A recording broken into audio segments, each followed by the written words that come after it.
We are actually here, first 2050C Community Global Beats podcast with longtime friend, old school, all the way from London town, the man called Sekrit. I'm gonna give a little hand clap for the debuting out. We've been trying to do this for a minute, but we finally got you up on the Zoom screen. Shout out to Zoom. But yeah, Sekrit, man, why don't you give us a little bit for the people that don't know who you are, where you're from, what's a bit of your musical background, man? Right, gosh, where do I start? So musical background. So actually, let's start with what I am first, and then go backwards. So, yeah, composer, producer, beat maker, DJ, drummer, and percussionist as well. So that could take various forms, whether it's like session musician as a drummer, percussionist, and a lot of what I do is my own solo music as well, under the name Sekrit. And that also, even being Sekrit, allows me to collaborate with other artists as well. Cool. Some interesting projects which we'll probably get into in a moment. So going right back to the beginning, I guess music started from when I was in the womb, really. My parents are both musicians. My mum is actually a classically trained percussionist, so she's the one that actually started me off on traditional drum kit at about 8 years old. Wow. And my dad is a gospel folk singer who's pretty well renowned across the world. So I've had music, around me from the moment I can remember, really. Yeah. And I say this, I've said this in other interviews, conversations, is that for me, I believe it's something that it's not just something I was surrounded by physically, but also spiritually, and maybe genetically as well. Something. Yeah. So literally in your DNA. Yeah, definitely. I mean, I say that I'm not one to want to portray that I'm a master at like loads of instruments or what have you. As my dad plays guitar, I don't play the guitar, but just that spirit of music and appreciation of music and what effect it can have on people, I've understood from a really, really young age. So I guess from a basic level, started off on drums, as I say, when I was about 8 years old, and then taking that up more seriously, having different drum teachers, and funnily enough, all my drum teachers had been taught by a person who was my eventual master drum teacher, whose name was Bob Armstrong, was known for being the best drum teacher in the country. That's Bob Armstrong, you're saying, yeah? Bob Armstrong, yeah. So, amazing teacher that taught me a lot of discipline, whether I appreciated it at the time or not. I just thought, actually, this is really what I'm gonna take up as my main passion. And then in terms of DJing, I got into DJing when. Now this is strange because it was because of you, my friend. My bad. And no. So this conversation means a lot to me, man, because you've been a massive influence on me. I think it was back in 95. 95 or 96. How long ago? Well, how long we've met and when I first kind of met you. But I remember you were saying about the basketball. You were like NBA looking, hip hop loving, but you didn't have decks yet. You didn't have any equipment yet. No. In your head, man. No, that's right. Yeah. So I remember, I think I'd always, as you pointed out, loved hip hop and was still trying to work my way in terms of hip hop and everything, because, I come from a like middle class white family. So I got into hip hop when I went into secondary school, and it was actually listening to the radio with my brother. I think it was Tim Westwood. I think he was on Kiss FM at the time. But I had no idea what the show was, who Tim Westwood was at the time. Just the radio came on. And it was at the time where like DJs didn't always say what the tracks were that they were playing, even at the end of the show. But it was Mary J. Blige, I think featuring Smith and Wesson. Wow. And just the whole vibe of that track was like, wow, this is amazing. And we were listening to it late at night as well, so it was dark. Ivy, man. Yeah, and it was just like, wow, this is hip hop. That was my first introduction into real hip hop. I'd heard of like MC Hammer and people like that, but like it's real hip hop. That was my first introduction, and then what's kind of birthed out of hip hop in terms of like drum and bass and things like that started to get into, and then realizing that DJs play a big part within the hip hop culture. But it took me, well, I say a while, it was probably a few months to actually have, not, I wouldn't say have the confidence, but I think it was like, yeah, I want to do this. I want to try DJing. And it was the moment when I saw you DJ at that event in '95. I think, was it in Norwich? It was either in Norwich or Exeter. I know, because I was living in the UK at the time. Yeah. It was somewhere like north of London or something. I just remember like in a car, drop off somewhere, and it's like this massive event, thousands of people, man. Yeah, it was crazy. It was crazy.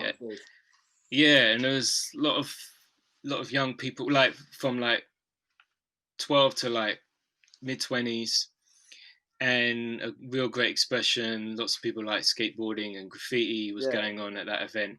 And as I say, seeing you, this cool cat from New York, Brooklyn. I think I had dreads then. 95, I had dreads, bro. Yeah. You might have done. Yeah. A little bit short. And yeah, and I was just captivated by what you were doing. I'd seen obviously DJs before. Yeah. And what have you, but I think what you bring to the table is a whole spiritual element to it, and that it's not just a case of entertaining and like dancing, but there was something that you were bringing that I was like, yeah, actually, I wanna take this up.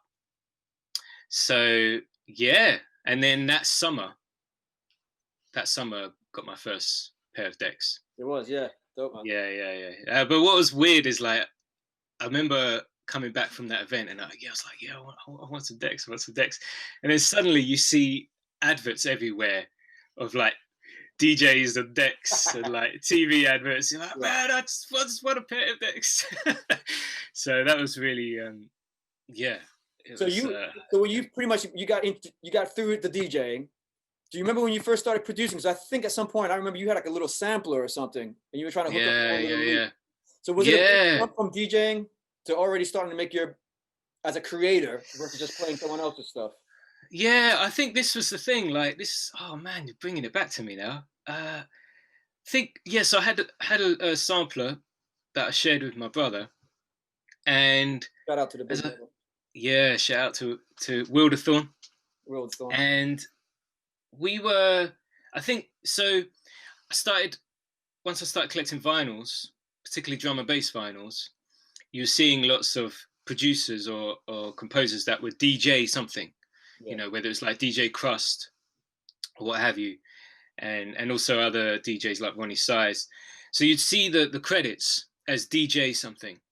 And I was like, okay, so DJs also like beat makers as well. And then some of them I'd heard of just as DJs, or I'd heard of them first as, composers and hearing their tracks first. So it was like, okay. And actually DJ Shadow like changed my world. Like, again, I think that came out in 95, 96, introducing. And so, yeah, it all happened in like the same kind of time period. So yeah, it was kind of like, oh, right. So if I'm a DJ, I can't remember which way round it was, but if I'm a DJ, I can make beats. Yeah. And if I can make beats, I can DJ. So it was sort of wanting to bring those elements together, but also finding the right space and time to do one of those elements if need be, just for that. And then I mean, I don't know if I'm jumping the gun here, but then sort of later on, as I say, my love for hip hop, I mean, I was loving like the whole scratch DJ kind of vibe, and I was practicing, my scratching skills and what have you. And I really appreciated the beat juggling stuff. But I also loved the idea of collaborating with a rapper as a DJ. And what I realized is that when someone was rapping, the DJ wasn't beat juggling, like they were like the steady rock for the rapper to flow over. So as well as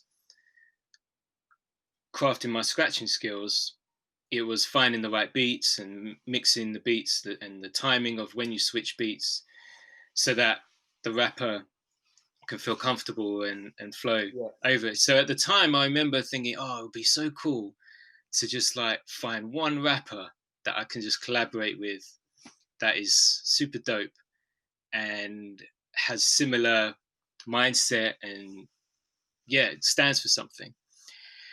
I can't remember how many years later, but I ended up working with on a regular basis about 15 or so rappers who was super cool. Just playing beats for them and trying to collaborate.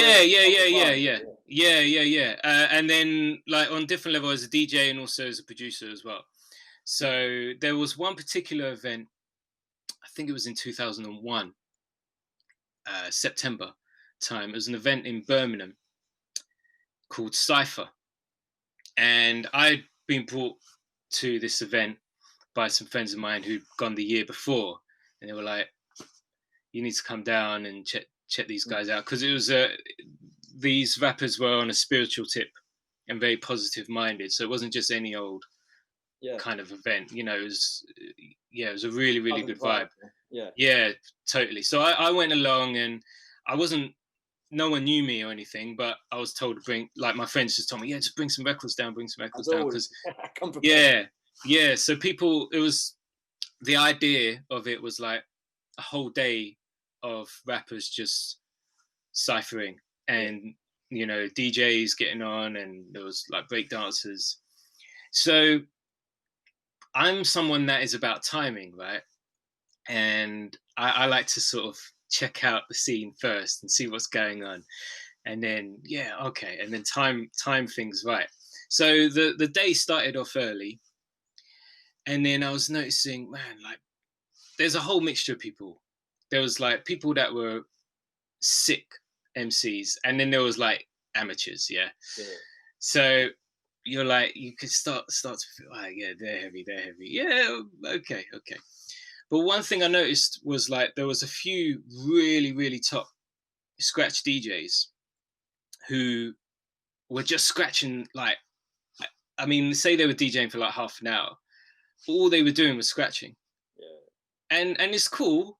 Like maybe someone like me can appreciate half an hour of it, but like if you're not really into that, it gets a little bit, once you peak, like you can't go any higher than that. So I'm like, okay, that's cool. You do your thing. You do your thing. And no one was really jumping on the mic at that point. Anyway, there was a barbecue happening. So I was chatting with a few other people, as I say, just gauging the vibe. And then like there was a peak time, like in the evening, where it's like, right, this is where it's really happening. And I was like, those DJs had their turn. You know what I mean? They had their turn, and they were doing like back and forths, like 2 records, 3 records. I'm not really a huge fan of that, because you want to get in the flow and sort of stamp your own vibe on it. So, because they had their time, and I let them have their time, and they didn't know me, but I had a huge period of time. Do you see what I mean? Because I never DJed throughout the whole day. So I had a right to DJ for quite a long time now. And after dropping 1 or 2, 3 heavy instrumentals that rappers were just jumping on, and like they were like, you got to keep this guy on. So and it was just crazy. It was crazy, man. Like the vibe was just awesome, and it was just one after the other, like no real gaps between the MCs. And off the back of that, there was a group there called Green Jade. Okay, because I was going to say, did you linked up with a group called Green Jade? Yeah. So that's where I met Green Jade. You started touring for a bit, didn't you? Or producing stuff, album and all that. Yeah. So there was a group called Green Jade, but there was another rapper there called Warrior, and I'd met Warrior at another show in Hammersmith, just as a like a conversation Yeah. type thing. Actually, no, tell a lie. I was DJing at that event, so he'd seen me before. But after that, I did a show. I was DJing for Warrior, but we did a show supporting Green Jade at the Cargo in East London, big venue in East London. Yeah. So Green Jade, they were leading up to their album launch that was happening that January. So this was kind of like an event to sort of build up some momentum to that. So Warrior and I opened up, and Warrior gave me some space to just. I think I opened up the set by doing like a scratch routine. And then the Green Jade guys had met me before, but then they saw me again, and then were like, "Yeah, we've got a show in Manchester. Like, do you want to come DJ with us?" And then I did the album launch in January, and then I was their permanent DJ. But then eventually became a member of the group as well, and I started making beats for them. Yeah. So a lot of these guys met me first as a DJ, but then realized I make beats as well. And then there was a period where I was probably doing more beats than DJing. But yeah, so I toured around Europe with the Green Jade guys in particular, and there's some really, really special moments. But as I say, I was one to like, I really loved it when I could drop an instrumental, and you know what I mean, and like make it like kind of musical, really. I would love to be able to do like the Qbert beat juggling skills, but like I'm not an alien. Like, so he's got some alien. Yeah, he's got some alien skills there. So, but I think that the DJing helped me with my beat making as well, because I was able to sort of study beats a lot more, and then realize like, oh, what makes a rapper wanna rap on certain beats, tempo wise and structurally, so there was producers I really got into, like DJ Premier, who sort of mastered that like 8-bar loop kind of vibe, and then Jay Dilla, and stuff like that, really. So I don't know if I'm getting on a bit. No, that's cool, man. Because I met you pre-DJing, and then I was doing my thing, running around Europe and back to America and back and forth, and then all of a sudden it was like SEKRIT, dun, dun, dun, the producer making mad beats, and then like collaborating on albums and all that. So from like just spinning some records to creating your own stuff to getting involved with the band. So like it's a fun little like timeline of just the solo DJ, the producer in a group, touring with the group, creating music for the group, but at the same time still doing your own personal production, which is always kind of like that's kind of like the whole 360 that a creative would want to do in a way. So not just playing stuff for somebody else, but then putting your own little fingerprint into your own productions with that. Yeah, exactly. And I'd like to just add to the story as well, is that so I had that, and then I had my drumming background as well. And I think for a long time, I kind of saw them as two separate things. Obviously in the music world, but like, oh, here I'm a DJ, beat maker, here I'm a drummer, a percussionist.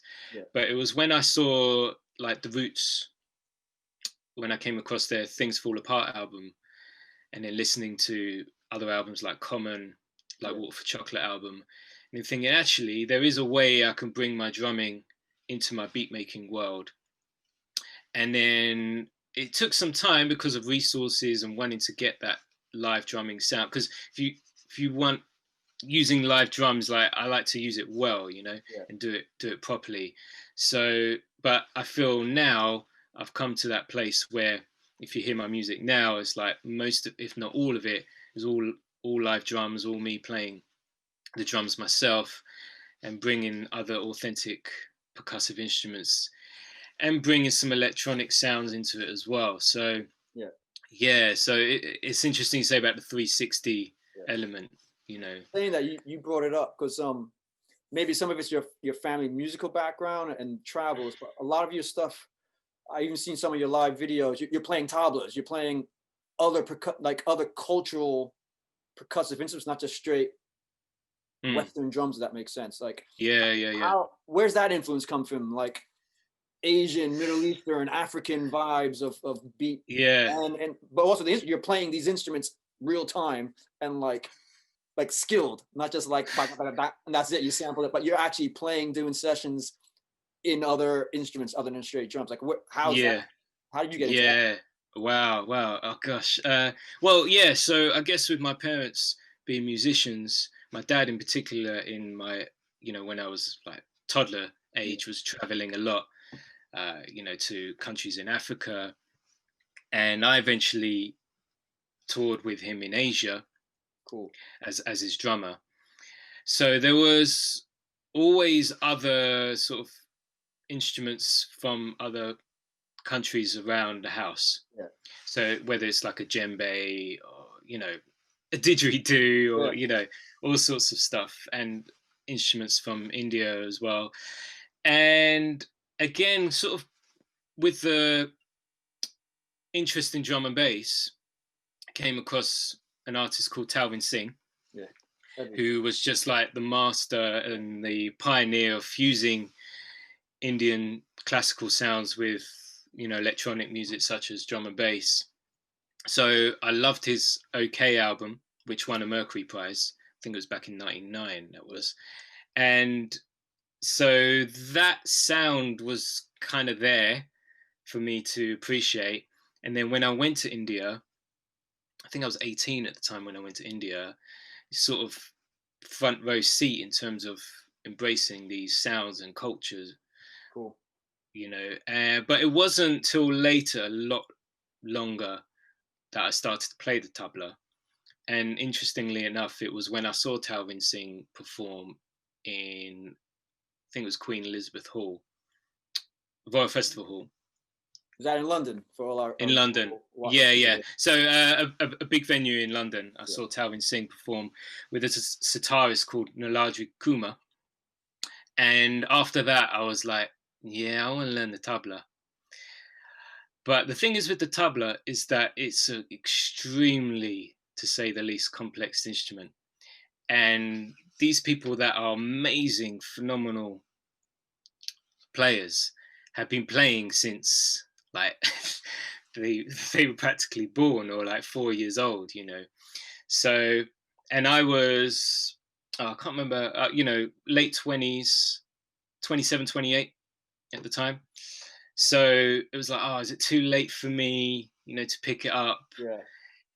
But I just thought, you know what, I'm gonna go for it and just do what I can with it. A few months later, I did have some informal lessons with Talvin, which was amazing. I never Yeah, knew that, yeah, man. Secret, yeah, bro. yeah, yeah, Get yeah. the proper, bro. So yeah, so that was super cool to, yeah, just to get to know him a bit, and like I'm like, whoa, this guy, like I grew up listening to this guy. But I remember my first conversation with him. I told him like I'm a complete beginner with this, and at the time he was in his early 40s, I think. Mm. And his response to me, he'd been playing since he was 6, I think. His response to me when I said I'm a complete beginner, he said, "Yeah, I'm a beginner as well." Wow. And I was like, that's what I'm thinking. But it's it's the mindset of like, from what I understand, and it's my understanding of it is pretty limited, is that it's a whole journey, it's a whole life journey, like with this instrument. You don't come to a place and go, right, that's it. Yeah. You're always learning.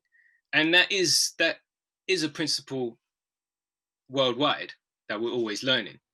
But it's sort of honed in a lot more. That it's just something that you're journeying with all the time. But something else that I pointed at, that I realized, was that it's not just about skill level, but it's about your experience, your life experience as well, that goes into your playing. So you get these guys that are still playing like in their 60s and 70s. And whereas in the West, generally, we sort of appreciate people who are younger because, oh, they're really good for that, because they're only like 21. They're really skilled. Well, actually, in a lot of cases, it should be that when you're older, we should appreciate more because they've got a story to tell. Yeah, They've that's got a good. life that they've been living, and it's coming through in their playing. You know what I mean? So it's not just about the skill element, but it's about the feeling that they're bringing to Yeah. the table as well. So that was something I learned as well, and then just trying to like implement it into not only the production but also performing it live as well. And yeah, it's a real kind of battle because it's like I don't want to just be playing along to a track. I don't want to just be pressing buttons. Like, how can I, make it Yeah. interesting if someone's just going to be watching me the whole time? How do I make it entertaining? That it's not just me looking at a screen. Yeah. I'm doing these other live things and having visual in terms of instruments that can draw the attention from the audience as well. So yeah, so that's been, and I'm still journeying with that. But I'd like to think, Perfect little segue, because you were talking about the experience and all that sort of stuff, and this past year, madness. Don't even know where to yeah, start. COVID, coronavirus, lockdowns, every country doing different things. For you, up UK, London wise, what's been your experience this past year? How's it affected you personally, creatively? Because again, and this is part of who you are, is your music and creativity. Like, mm, talk to us about COVID. Again, a lot of people watching have completely different experiences. They don't know actually maybe what's been going on in London and around the yeah. UK. So you might be the first one to break down some flash news. Well, I Rona mean, 2020 LDN. yeah. I mean, the question you have, what is going on? I don't know, mate. Like, Yeah. well, what from my experience, what I can say is, interestingly, so 2019. So me and my brother, we had a studio in an area in East London called Limehouse. I say a studio. It's basically it was a cafe, Hmm. and there was some like artist rooms. There's a basement area, and we turned a room that was basically a storage room into a studio, or DIY kind of Yeah. thing that made it work for us. So for the 4 or 5 years, I was in there like just bam, bam, bam, making tracks. I had my drum set up. I had my whole setup. So when I was mentioning earlier about the resources in recording good live drums, like Yeah. You had that that. was, yeah, I had that. I had that there. So we were there for 4 to 5 years, and then unfortunately, we basically had to move from there. You're hearing about COVID-19, what's happening in another country. Yeah. It's like everyone's like in the media and the government, like that's not, we're not going to really be affected by that. At least that's sort of the general feeling. Yeah. And then February comes, and then, weirdly enough, John and we were doing quite a lot of regular events. I think we were doing like 3 events. We were running 3 or 4 events, like sort of on a bi-monthly basis. Yeah. And one of them was one we did in a forest, and we would do it at the sort of start of a new season. And then we heard that there was possibly going to be lockdown. So, and everyone was getting a bit like, what's going on with COVID or coronavirus? So we thought, with this event, it's probably not wise to put it on. So we cancelled it a week before. But John and I decided, well, we're going to film. We're going to do something. Yeah. So we did a short film in the same forest of me playing drums with, like, it was dark, so we had these sort of flames like on like wooden stands, like surrounding me. And then after I do my sort of tribal drumming, literally just me drumming in the forest, and then it pans over to John playing guitar and singing next to a tree. the following day, I believe it was, that's when lockdown was official. It was announced. Wow. So we were like, you know what? Our thinking was, this could happen, we need to at least have something that we can use, like creatively. So we made sure that we filmed that at least. So we did that, put that out. And then since then, it was kind of like figuring out, right, what are we going to do? Because like we can't gig, can't meet people. So then live streaming comes into it. So I thought to myself, it was quite frustrating at first, but then you think, right, I'm gonna try something. So I started something called Brunch Time Beats, and what that was me basically playing my own beats, but in a DJ kind of style, and people will be tuning in. It was on my Facebook page. Streaming it real time. How'd you making it? Yeah, so I'd have all my clips and stuff. Yeah. But I would be sort of DJing and arranging my beats live. Yeah. As like in a sort of DJ format. So that was really cool, and that was happening at brunch time, hence Brunch Time Beats, and that was, I believe, it was quite helpful for people as well. And that was kind of my thinking: is if I'm going to do something, I want it not just to be something that gives me space to be creative and an outlet, but also to help people as well.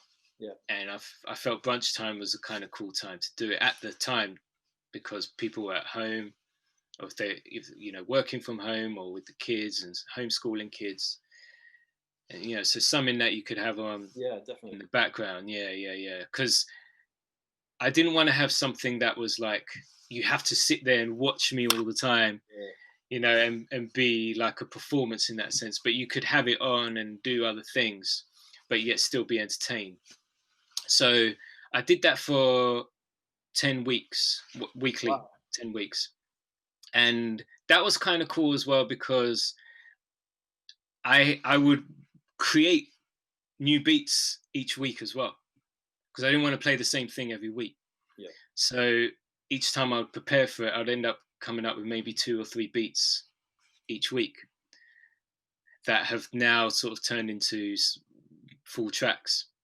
And then you get to test them out as well. Yeah, cool. So you play it, and then with the comments and stuff like that, people leave, oh, this is a nice vibe. Oh, okay, Then you think to yourself, right, I'm going to go back and develop that track even more. There was 1 or 2 tracks that were full tracks and that I have released as well.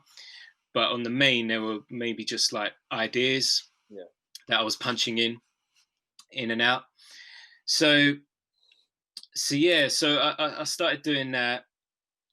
And I mean, it's not the same. It's definitely not the same, because I'm the sort of person that I love to be amongst other people, like in terms of performing.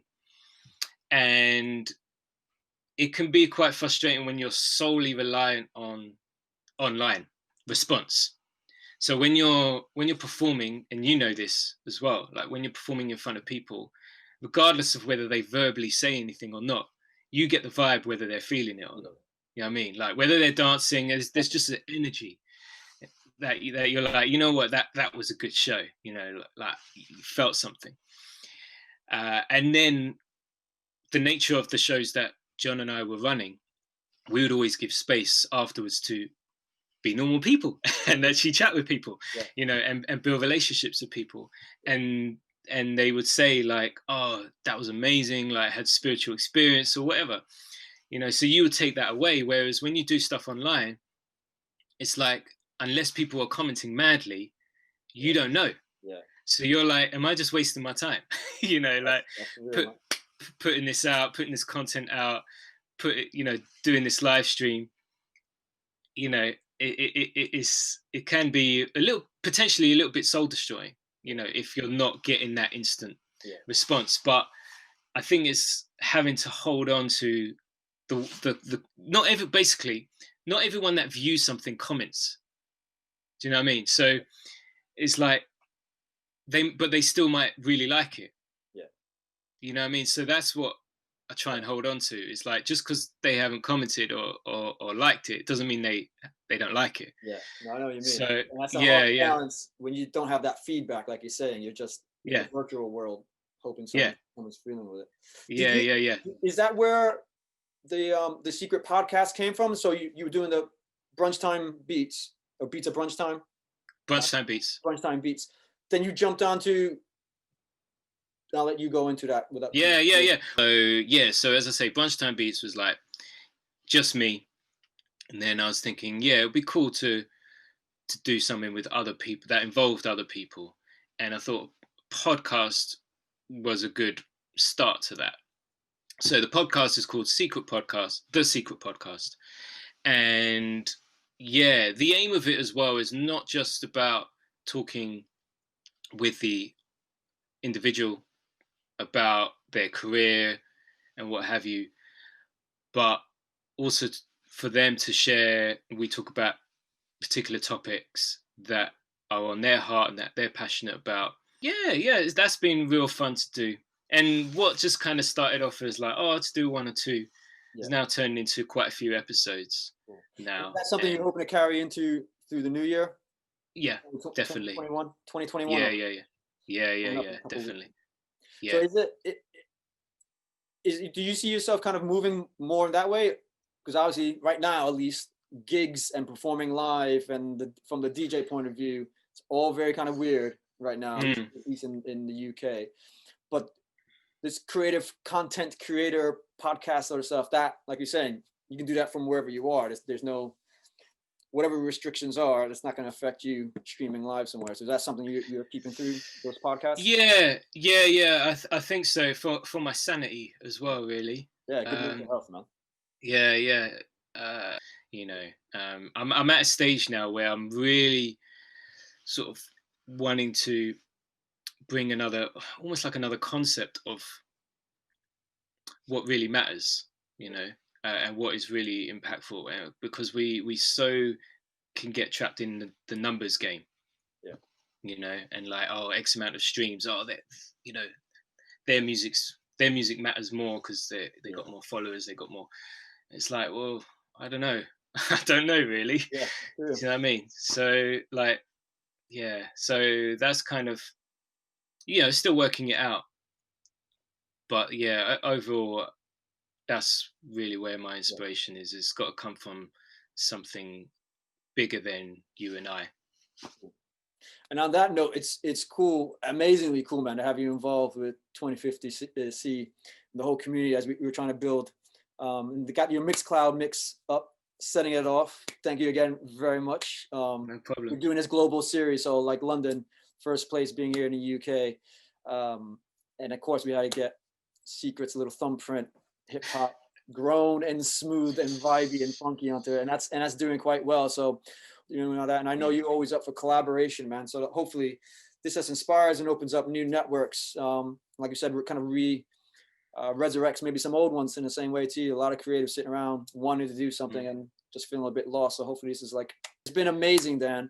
The background of everything, your whole, like the whole story, bro, and it's still going. That's what I love. Like you said about the tablet guy, old dude still saying, yeah, but yeah, I'm still learning, you know, and that's amazing. No matter what accolades you've got or streams, like saying all that sort of stuff, toward the world, still in that place of humbleness, saying like, yeah, there's still so much I still need to live. And it's funny, you were saying with the whole lockdown stuff, like knowing you and your brother, your passion, like the stuff that happens off the stage, meeting people, chatting with people, that face to face, the human interaction, like that's where the magic happens, man. The stage stuff is cool. We got that vibes. But now what? Now we're off the stage. You're still the superhero, bro. You know what I mean? And it's that physical connection. So it'll be interesting to see what happens. Doors opening, lockdown, travel, not traveling, but for those individuals like you, man, that are ninjas with the beat blade in the productions, but also got something to say, and you carry that vibe in real life, like no persona, no special lights, no filters needed, like real life. That DNA that you had since as a kid, man, that stuff still shines. So so thanks a lot, man, for making this. It's cool. It's cool, man. I just want to add as well, like a couple of things, because, you know, for me, I mean, it's interesting. It's called 2050. It's about community. Yeah. And that's really, again, where my heart is, you know, and what you were just saying there, like the stage is great. But if you just spend your life on stage and then go in a green room, like that's quite sad, really, like from my perspective. But it's about using your gifts, in this case, music, to build communities, you know, and to uplift people.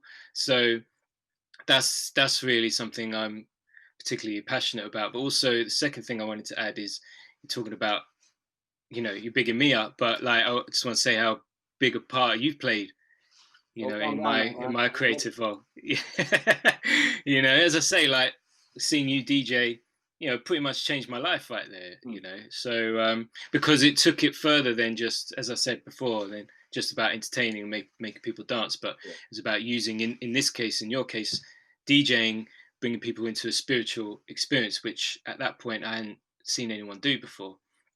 So, and you're still going as well, man. So Trying, man. yeah, you're definitely in my top tier of list of people that have been hugely influential to me. So man. Thank you, bro. No, yeah, no so doubt. keep your passports valid. keep your sessions loaded and organizing your folders where your music is and all that, man.